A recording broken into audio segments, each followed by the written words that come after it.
This week we're going to delve into interpretive planning, which is the focus of your group project this semester, and also to think about the role that community engagement specifically plays in good interpretive planning. What is interpretive planning? Interpretive planning involves identifying and creating connections between visitors, audience stakeholders, organizational resources, and historical resources and collections, our stuff, to create meaningful program themes, narratives, and experiences. So we have to look at what stakeholders and audiences are interested in. We have to think about what resources we have at our command. What do our collections have? What can we find? What can we show? Right? If you can't show it, you can't necessarily tell it.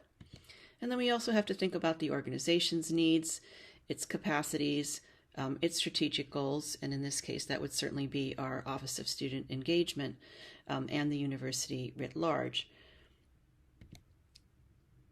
If we think of this as a Venn diagram, then that overlapping center is where we will find our messages and our themes. In other words, the focus of our project, our storylines, the content is going to emerge from the consideration of these three overlapping areas. So what is an interpretive plan? Well, first of all, an interpretive plan is almost always a written document which outlines a strategic focus for programming and content. What are we planning? Where do we want to be in 5 years? What is it that we want to create and why? So think about what factors do we need to consider, what processes that we would need to go into to make such a kind of document. An interpretive plan is also a statement of program or project goals and objectives, and specifically an interpretive plan outlines what the project would like to achieve and what kinds of impact do we want to have. How do we want to affect people? An interpretive plan also assesses available resources. What do we have to work with? What are our strengths and weaknesses? What resources will be needed? This can be everything from collections and historical materials, which will be a big focus of what you all will be doing this semester, but then also could be, do we need specific staffing? Is there a specific kind of budget that we're going to need for this project? That is also something that is factored into interpretive planning. Remember, that third circle of the Venn diagram is resources. An interpretive plan also almost invariably does some kind of survey of markets, audiences, and or stakeholders. What else is out there? Are there other similar programs? What are they doing? Are we duplicating what they're doing, or are we doing something new? What are people interested in? What are people invested in? What do people care about? What would they be willing to do? Again, think about that idea of relevance being both the positive cognitive effect, what are they interested in, as well as how easy is it, right? Is this going to be accessible? Where and how are people willing and able to come engage with us? And then finally, what can we do best that no one else can do? I mean, we sort of think about, if people are offering walking tours, what makes our walking tour unique? What is it that it is offering that we can do best that isn't already out there in some other form? An interpretive plan also outlines narrative themes and suggests content. And this is a particularly important part of an interpretive plan because it gives a thematic focus to a site or a program. These are the 3 or 4 major storylines, ideas, thematic areas, content focus for a particular program or site. So again, a very important part of the interpretive plan. And then finally, an interpretive plan does make recommendations and outline some kind of plan for moving forward. So this might include program recommendations, it might include a work plan, suggested timelines or budgets, or specific activities that need to take place moving forward in order to implement. Now I want to spend a little bit of time talking about project goals because this is a really important part of the process of interpretive planning and planning in general, and something that funders will always look for. Project goals should always be what we call SMART, right? And SMART stands for specific, measurable, agreed upon, realistic, and time-framed. So a project goal should specifically state what the project will accomplish. You want to use action words, verbs, active voicing, and focus only on essentials. It shouldn't be some kind of long, drawn-out statement, but a kind of a really action-oriented, we will do this, we will accomplish this. Now, a program goal should also be measurable. If you can't measure it, you can't claim you had the impact. You can't manage it, right? So think about things that can be measured quantitatively or qualitatively, right? A project goal that is, we will, create world peace, right, is obviously not measurable or realistic. It's not something that we can say, okay, we achieved this. But a program goal might be, we want to reach a multiple audience that includes 50% of the target community that we're collaborating with and 50% of other members of the public. Okay, that's specific because it accomplishes the goal of communicating ideas between these two different community entities. It's measurable because you can measure quantitatively who came or who participated and where they were from in the community. And then you can even, realistically kind of get a sense of what people got out of the program. Project goals should also be agreed upon. This is another one that often sometimes doesn't get taken into consideration.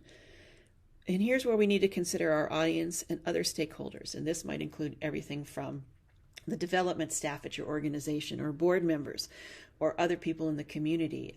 If you're collaborating across multiple sites, for instance, if you're doing a tour that visits 3 or 4 different sites in the community, they are also important stakeholders, and everybody involved in the collaborative process needs to agree on what the outcomes are going to be.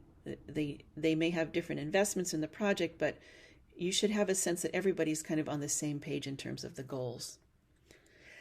I mentioned realistic. Your goals need to be doable. It needs to be something that you can actually accomplish, and they should also be time framed. You can have longer term goals and shorter term goals. And then that can sometimes be helpful to think about, but you want to think, within the first year, do we have specific impact goals? And then are there longer term impact goals? Again, or how are we going to measure them? How are we going to identify them? So you want to think in very sort of broad terms of impact, but then also specific things about, what do different stakeholders want? What can we measure? What can we actually achieve? So goals may include things like to enhance public understanding of a specific subject matter. I definitely used this one a lot. This can be, let's say you want the public to gain insight into the experience of Syrian refugees in the United States. Okay, then you can break that down into specific things that you want people to understand about that experience. And I should mention that tends to be also kind of a content goal, like you want people to get certain messages or have certain understandings. You may have a goal that may be to teach specific skills to a specific population. This may be something like, let's say you run an archive and you have the archive do a technical assistance program for small community organizations to help them process or organize their files and community archives in a way that they can be accessed, preserved, or donated eventually to the archive. Or it might be like a class on genealogy. You're teaching specific skills, right? Things that people are interested in learning how to do. You might want to raise public awareness about certain values, issues, or meanings. Let's say you're Eastern State Penitentiary in Philadelphia and you are a historic prison site. You might want to raise public awareness about mass incarceration. This is an actual project that ESP has done, so that you are your goal is to impact people's awareness of the experience of the prison population and the impact of mass incarceration in the 21st century. Related to that, you may want to motivate critical thinking or reflection about a particular topic or issue. And also we do programs or projects that want to showcase something. This might be community voices, artwork, community experience. A lot of oral history projects tend to have this as at least a secondary, if not primary goal. In other words, to kind of really bring forward and amplify the voices or experiences of a particular community or a particular historical experience. Or you may be wanting to encourage specific partnerships or collaborations in or between communities. This is definitely something that can be a goal of a collaborative project or a community-oriented project if you're looking to strengthen your relationship with a community that you are engaged with. Think about how to build those relationships and then sustain them over time. That is actually an impact goal that can be created for a project and also is realistic and measurable. Now, drilling down, we have two specific kinds of objectives that flow from goals. The first of this is outputs, processes or products. This tends to be fairly concrete and quantitative. It might be, we are going to produce X public programs, or we will create an exhibit, or we anticipate that we will attract 1,000 people to this exhibit over 6 months, or kind of that output that I suggested earlier, or is we want a 50-50 attendance at project events from these two different communities, right, or these demographics. So these are the things that you're going to do and the things that you want to produce out of the project. You might also have an output goal that is a process goal that's related to saying, that 25% of this community will be involved in formative assessment activities. The second kind of objective, it relates to impact. This is what people learn or experience. It can also relate to how many people experience what you do if you want wide impact, or if there are subsequent effects out of your project. Are there things that happen or that people engage in or do as a result of your project?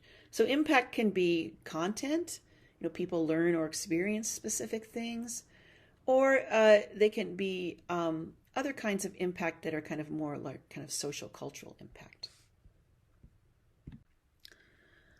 Now, this is an example of an outcomes hierarchy. This is actually from the Wells book, and so I want us to spend a little time looking at this and also talking about this in our WebEx session if it's useful. When we think about creating a sense of our outcomes, what do we want to achieve, we do want to have this kind of layered approach.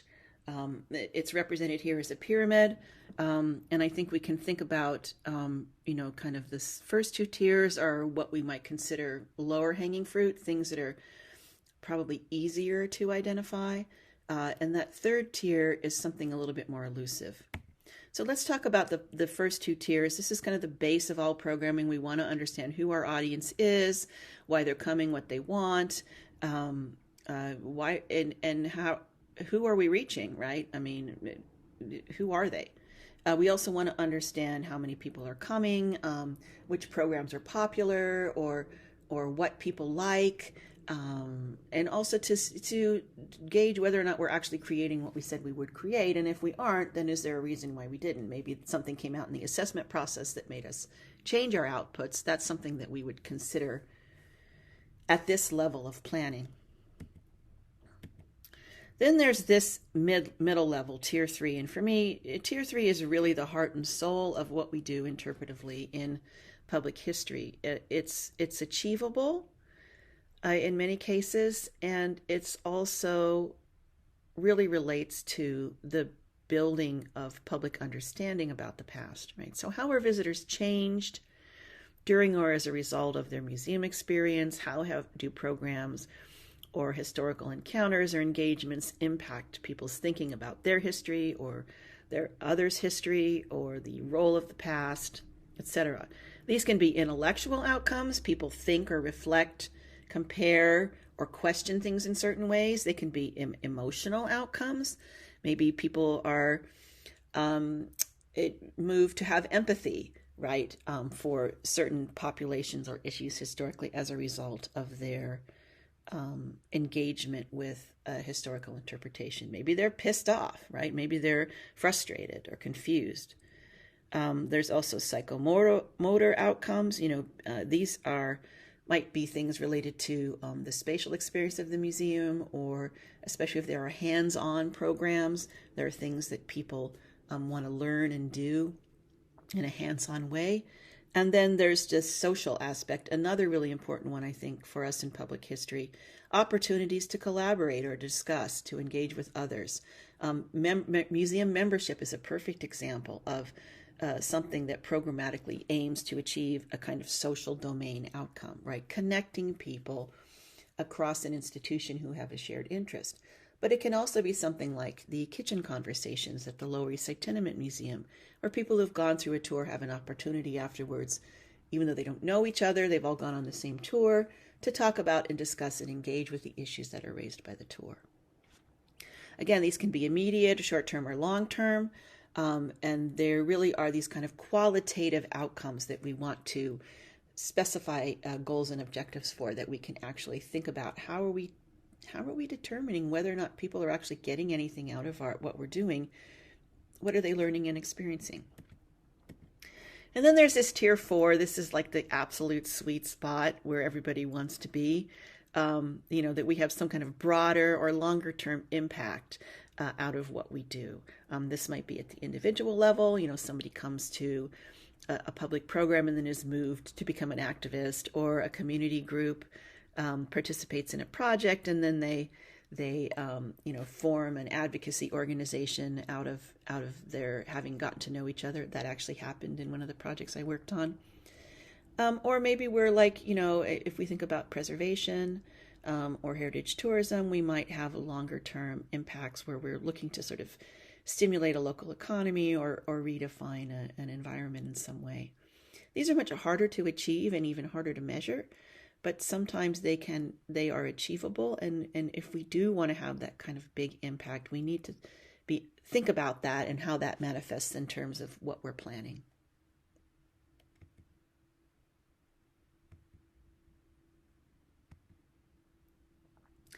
Now, I want to take a look at some ways in which we can think about moving our planning from that kind of more general goal formation to then actually being more specific. And one of the ways that some program people plan is through the logic model template.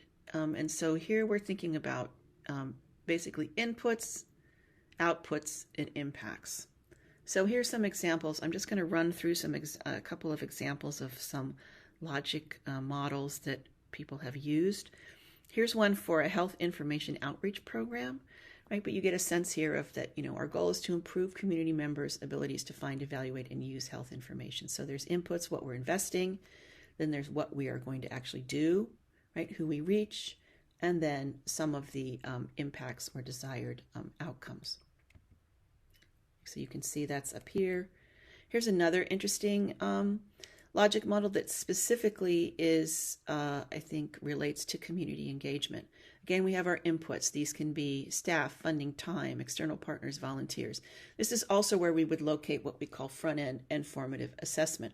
How are we bringing our stakeholders into an engagement with the project? This really has to happen at the very beginning, at the input phase. It can't just be, along the way or at the end. And so I think this is the area where, we want community engagement at every phase, but we want to make sure we're also including it at the input level. Okay, then we have outputs. Again, this is that kind of interface between the activities that we plan and the audience. What is the program doing? What are its goals? What are the activities? What's happening? And then how's the audience responding to that? And this can be, again, quantitative, number of people attending, right? Who is coming, but then also this kind of level here of satisfaction. What are they getting out of it? How are they experiencing it? Is it working? And then finally, at the summative stage, we have an assessment of our outcomes. Did we do what we said we were going to do? Did we achieve the impact that we thought we were going to have?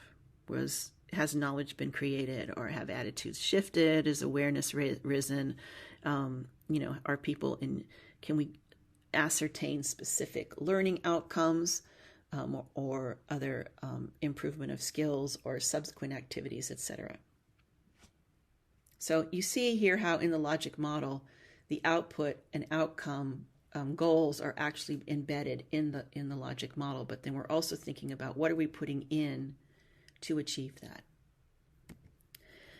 Now, one final word on community engagement, which we'll spend a lot of time talking about this week, is that there's different ways to conceive of community engagement. So you can hear people talk about outreach, engagement, inclusion, but there's a lot of different ways in which people use this term. And so I think we want to think about what are the most effective ways to do that.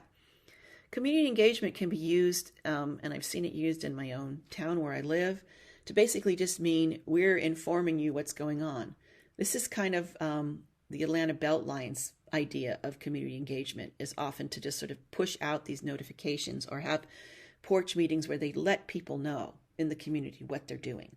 This is ultimately a very low level of community engagement. This might also involve some kind of consultation, like, okay, we're going to tell you what we're planning and maybe you'll give us some feedback, right? Where we really want to focus on, I think at its core, is this involve and collaborate, right? We want to start at this mid-level of public engagement, involving the community from the very beginning, getting understanding what their wants, needs, interests are, getting them invested in the program, and then also giving them a hand in its planning so that people can see their fingerprints in the eventual result. And then also, in a sense, the ideal collaboration is when all the partners are also working with each other as well, not just with the central entity that's organizing. And then finally, there is also, again, that kind of, where you really want it is the empowerment level, right? If you can move from involvement and collaboration to empowerment, where in fact the community is now taking on these activities themselves, or and you become less and less central to the enterprise over time. So we want to think about community engagement as this spectrum and locate what we're doing in a number of different places. We want to just not inform and consult, but also involve, collaborate, empower. And there's a lot of different tools that we have to do this. And I think this is interesting if we think about the range of tools and how we use them in different ways to engage people. I mean, I think at the base minimum, we're doing surveys or polls, allowing people to give input, right? It's not it's not at the level of inform, right? It's actually at the level of input, involvement, but it's pretty basic. It's pretty controlled. We create the questions that we want and need. And there's definitely an important role for this kind of engagement tools. We might also, in an ideal world, do a much more mixed environment where we're doing surveys and questions, but we're also having maybe focus groups, or we're encouraging people to contribute their own stories. One of the things we did last year as part of the GSU COVID project was create a mechanism get a sense of how students and faculty and other members of the GS community might contribute their own stories, right? And then you can also see this a lot in a digital environment where people are kind of contributing to creating their own data through the process. And then there is a more open environment. This takes a lot more time. Here we would see a lot more tools like focus groups, town halls, small community advisory groups meeting, or having kind of things in a neighborhood where you would open it up and encourage people to participate in various ways. This takes a lot more time and planning and probably isn't an option for us this semester, but most really good public history programs do some kind of open environment engagement at some point in a community-based project. So, this is, I think, the most powerful place where we can get people's voices and ideas contributing to the project. So that's just some overview of some tools and ideas in interpretive planning. We'll be talking more about this in class and, of course, putting this into practice this semester.